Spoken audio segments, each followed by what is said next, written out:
the fantastic Fishkin, who's CEO, founder of SparkToro. Ran, can you hear us? Absolutely. So my suspicion is that lots of you folks work in search, and so probably know me from my previous company. Sorry, I'm getting that echo again. Oh, yeah, thanks. Probably know me from my previous company, Moz, which was, of course, an SEO software business. I left that company in 2018 and started a new one the next day called SparkToro. And SparkToro is in the world of audience research. So we basically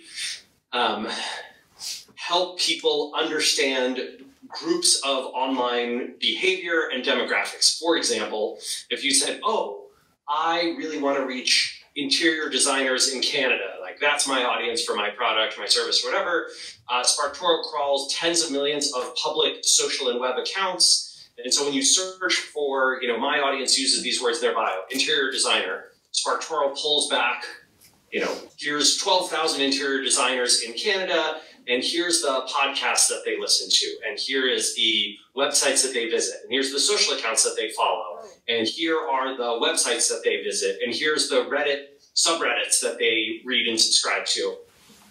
And here's how they describe themselves and where they're based geographically and political leanings and skills and experience, education levels, all that kind of stuff.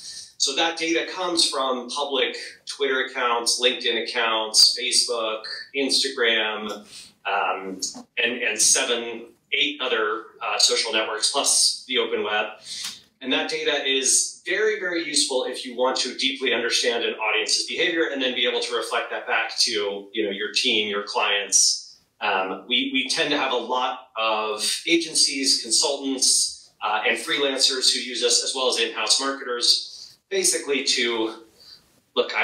I have mixed opinions about Google and Facebook advertising, which I realize this is a PPC event, so it's a little weird to say that, but yeah, Anu could tell you that I have some passionate opinions about the efficacy and also the return on ad spend from paid efforts as compared to being organically in the places where your audience is already paying attention.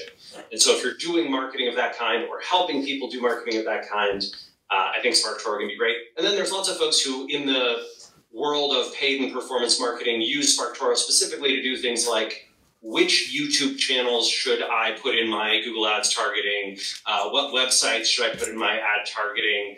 What Facebook pages or interests or topics or those kinds of things should I use?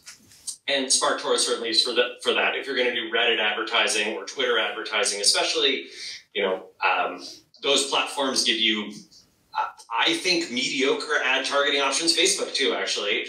But SparkToro can give you a lot more data about, oh, I want to reach these people. Well, here's what they pay attention to. Here's where you can find them. So that is what we do. We're a tiny little company. So it's just the 3 of us, myself, my co-founder, Casey Henry, who does all of our engineering, and Amanda Natividad, who you've probably seen on Twitter. She's very, very popular there, or LinkedIn. And we have this weird philosophy around work called chill work, where we intentionally are building a business where we try not to have any obligations beyond 30 hours of work for SparkToro a week, which I know sounds weird to some people, but I played the venture-backed game for 15 years, and I just not interested in that sort of a lifestyle anymore. The venture lifestyle business is not for me. So, yeah. So I'm gonna put you on the spot, and you know about this question, and you mentioned about your views about platforms. So the question is, how much trust should you put in ad platforms, and how many conversions will happen anyway? So that question.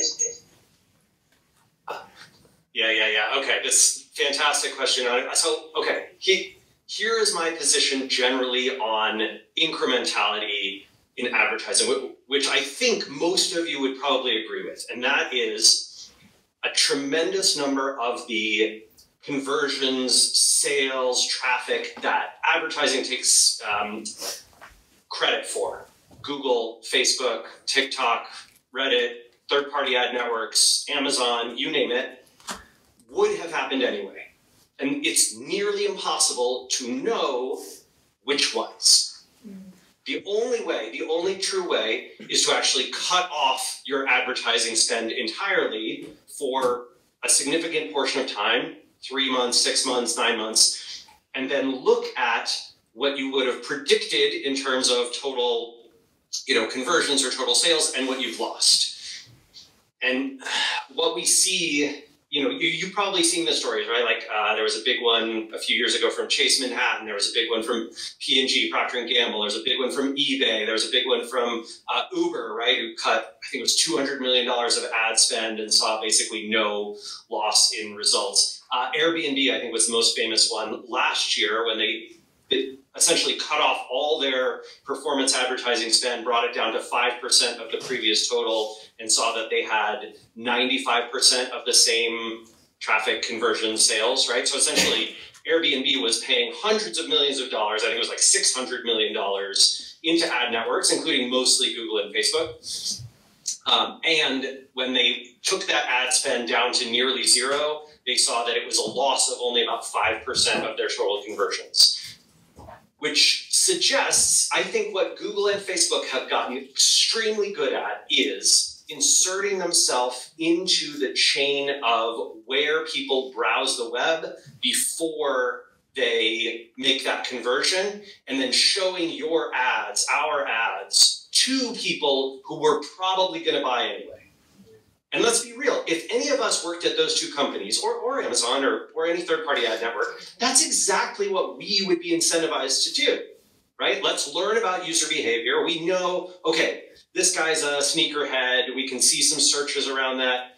You know what? These are the top kind of 10 sneakers that people who are in this universe end up buying. Let's make sure to show those ads, because all of those folks are advertisers with us. Let's make sure to show those ads along their internet journey, however long or short that is. So that way, when the conversion comes, which we know it probably will, we can take the credit.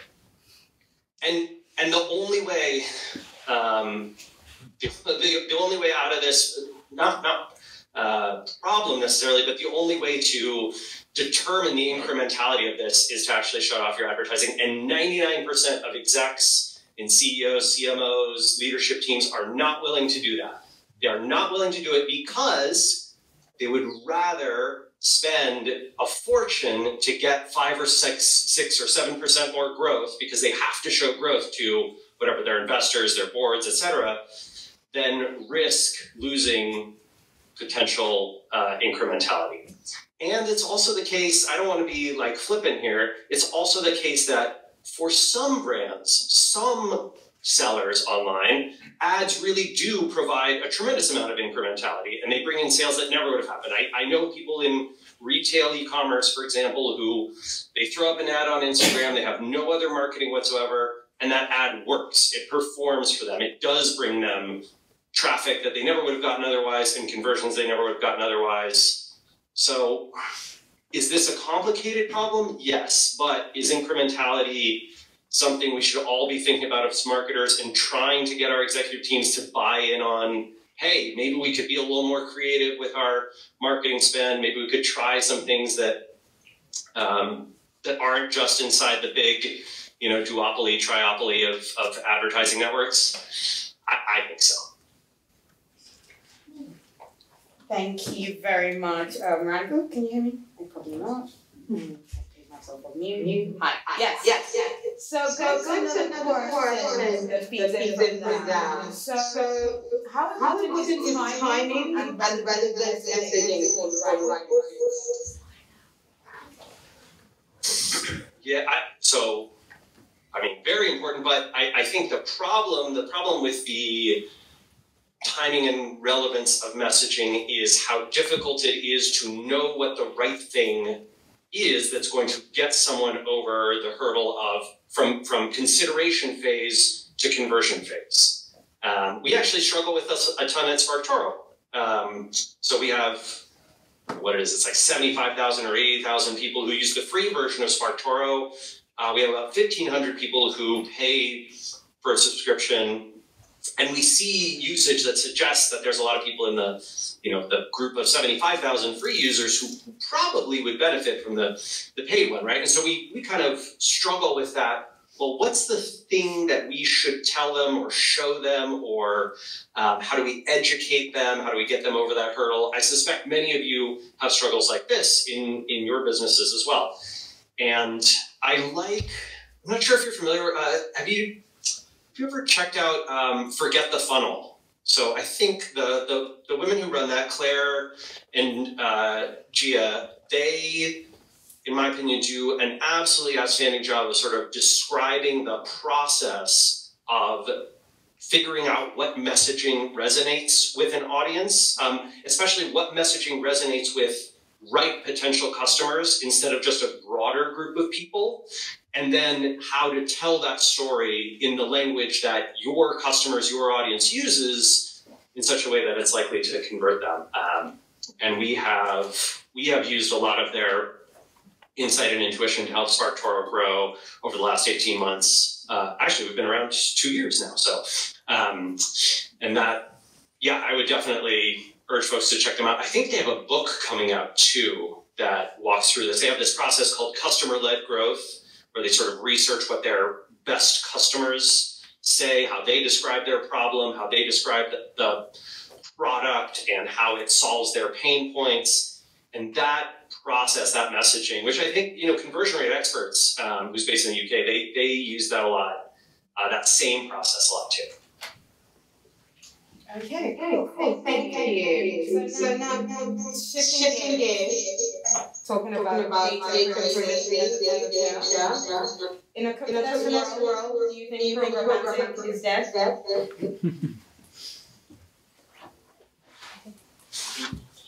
Okay, first off, I think cookieless world is so far a fictional future.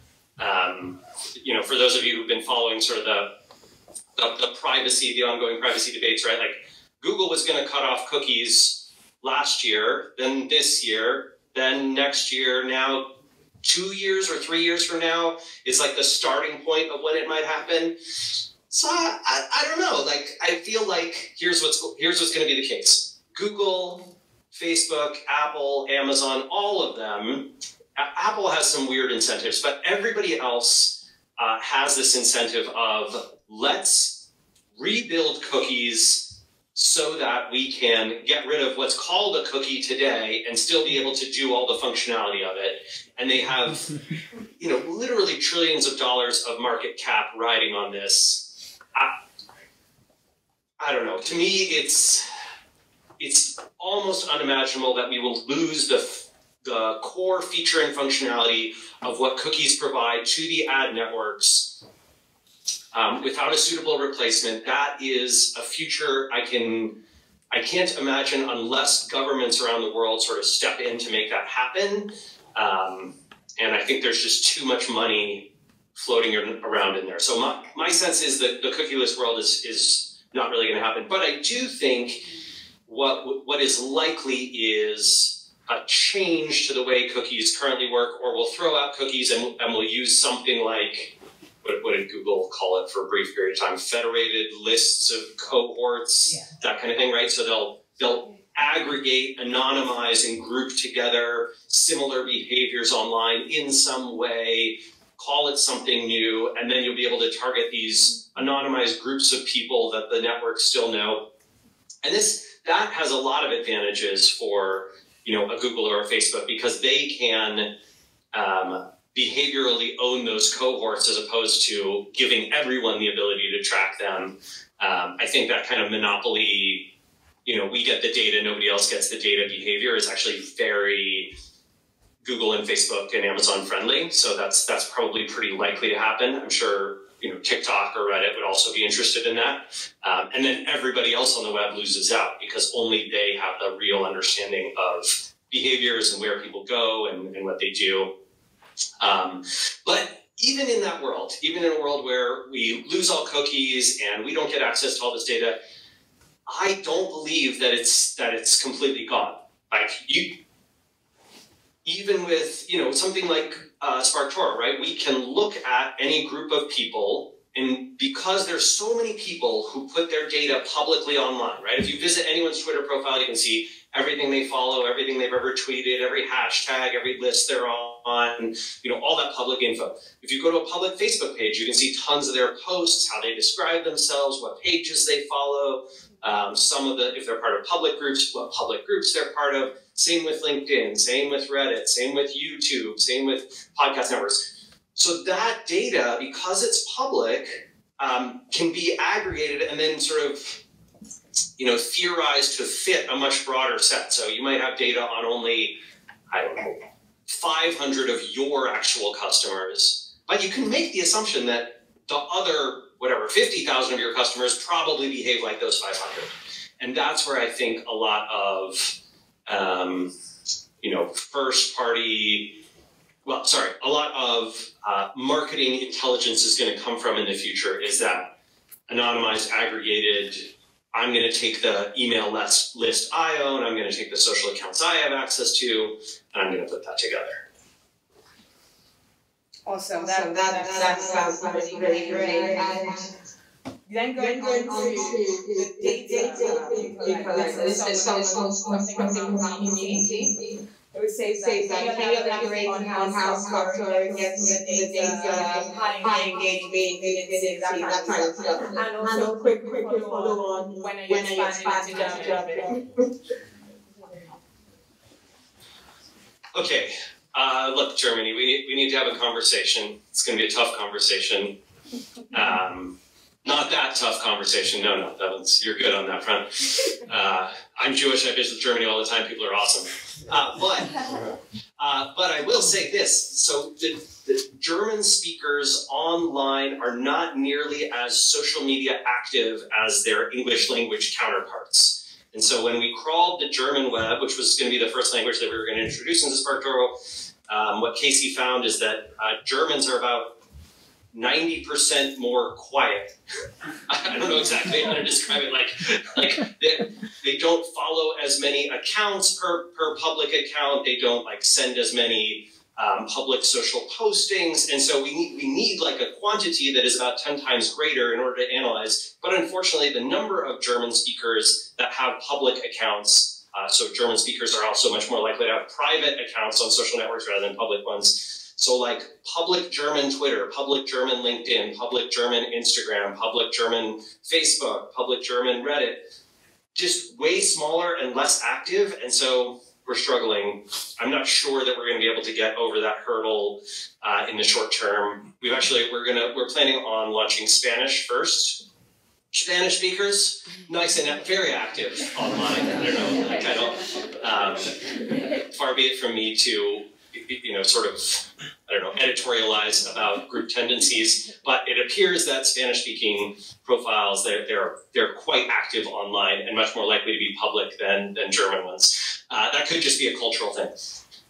In terms of how we get data for hidden gems and those kinds of things, so the hidden gems in SparkToro, which is one of our most popular features, it's really simple and straightforward. We basically just look for accounts that are not very large in size, so generally across the 10 social networks that we have access to, if they have fewer than 100 or 200,000 followers and a relatively high level of engagement for their size, meaning they get lots of replies per post, they get lots of likes per share, they get lots of, every time they post on Instagram, it gets lots of comments and likes, that kind of thing. That's what we consider a hidden gem. So smaller total size, higher engagement. We label these under hidden gems. We do the same thing for YouTube channels, the same thing for websites, using similar philosophy. And yeah, it turns out to produce some really interesting results. So I think you can try it even on the free account. You can see hidden gems and see if they're useful for you. Also, I'm trying to always myself. So I know you only have one more minute, so I want to end on a fun one. I'm sorry, so this question from your colleague. What's your writing process like? And do you think you perfect sentences all the time? Okay, my writing process is pretty simple, which is when I get activated about something. You know those topics, friends? Like someone says something at a dinner party and you're like, that's wrong. I know that's wrong. Wait, let me tell you the real story about this. Or, oh my God, I have this great story about this thing. So my writing process is to use the energy that I get from getting kind of emotionally activated to go and write when I feel inspired, as opposed to giving myself kind of arbitrary topics to write about. I don't know, for 15 years, obviously at Moz, right, I got to target these keywords, which means I got to write about this, which means I got to produce this blog post. And it's a little draining. It's not super fun. I didn't feel like I ever did my best writing in sort of SEO format. I'm not sure many people do, but oh man, get me angry about something. Woo. Yeah, I will talk about it. In terms of the second part of the question, so I do not think in perfect sentences. I have lots of disfluencies. I say and all the time, but I did years ago. I spent, I think it was about 6 to 9 months working with a presentation coach. When I worked at Moz, my sort of early years being on lots of stages, worked with a presentation coach who helped me to work through disfluencies and try to be more eloquent and thoughtful on stages and when talking to people. And it actually helped not just for stage presence, but it's really great for video too. Because when I film, I don't know if you've seen any of my like little 2-minute videos about marketing stuff on whatever, Twitter, LinkedIn, or wherever I post them, but those tend to produce nice transcripts and captions as well, and that can help a lot. It's great for podcasts and people who have me on their show and want to make clips of it. So I think it was a very worthwhile investment, and even though it's tough, and I do sometimes struggle with words falling over myself, especially if I'm tired, late at night or early in the morning. I am not well spoken, but yeah, I recommend that to anybody else too. Okay, and friends, I apologize. Yeah, I know you go. Thank you very much. Please, everyone, an applause for